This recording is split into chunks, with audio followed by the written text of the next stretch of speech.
It is four simple chords. Dun dun dun, dun dun dun, dun dun dun, dun dun. You just heard it in your head, didn't you? It is arguably the most famous guitar riff in the history of rock and roll. But Smoke on the Water by Deep Purple isn't just a catchy tune, it is a literal documentary. Every line in that song tells the story of a disaster that happened exactly on this day, December 4th, 1971. A disaster that burned a legendary casino to the ground, almost killed Frank Zappa, and forced one of the biggest bands in the world to record a masterpiece in a cold hotel corridor. Today we are going back to Montreux, Switzerland, to witness the fire that sparked a legend. The year is 1971. The location, Montreux, a peaceful, wealthy town on the shoreline of Lake Geneva in Switzerland. Deep Purple, Ian Gillan, Ritchie Blackmore, Roger Glover, John Lord, and Ian Pace had arrived with a clear mission. They were there to record their upcoming album, Machine Head. The plan was simple and expensive. They had rented the famous Rolling Stones mobile studio, a truck packed with state-of-the-art recording gear. They planned to park it next to the Casino de Montreux, hook up the cables, and record a live-sounding album in the casino's large theater. But there was one catch. The casino had one final concert scheduled before closing for the winter renovations. The headliner was Frank Zappa and the Mothers of Invention. The date was December 4th. The concert was packed. The energy was high. Frank Zappa was in the middle of a synthesizer solo on the song King Kong. Suddenly, in the back of the crowd, a fan decided to elevate the excitement. As the lyrics of the future song would famously say, "Some stupid with a flare gun burned the place to the ground." A young man fired a signal flare toward the ceiling. The ceiling was covered in dry rattan, a wooden, decorative material.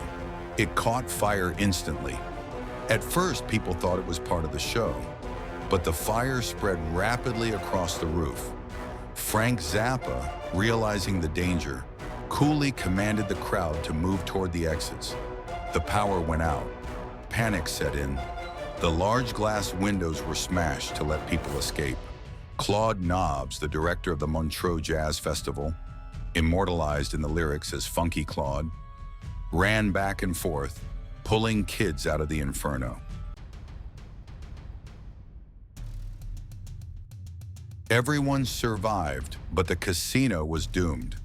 The members of Deep Purple watched the destruction from the window of their hotel, the Europe Hotel, and a nearby restaurant.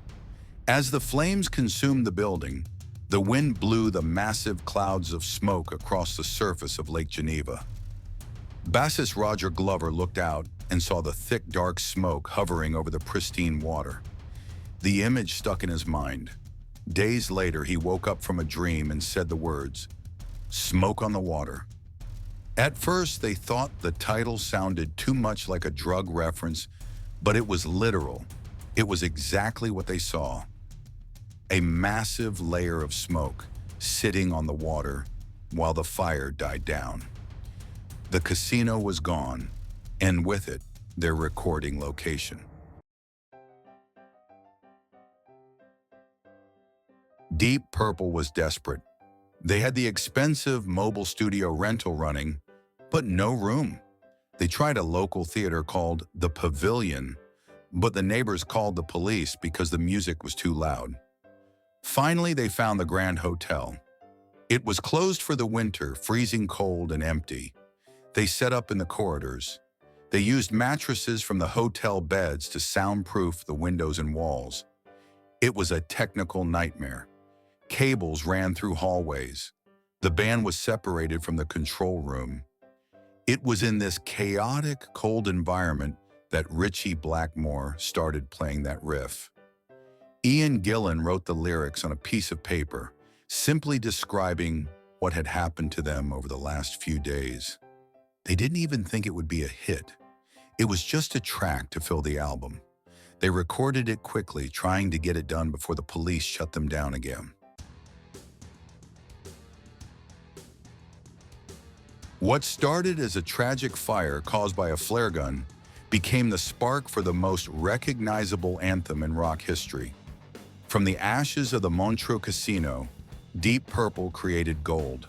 So the next time you hear that riff, remember, you are listening to the sound of a burning casino, a panicked crowd, and a band that refused to give up.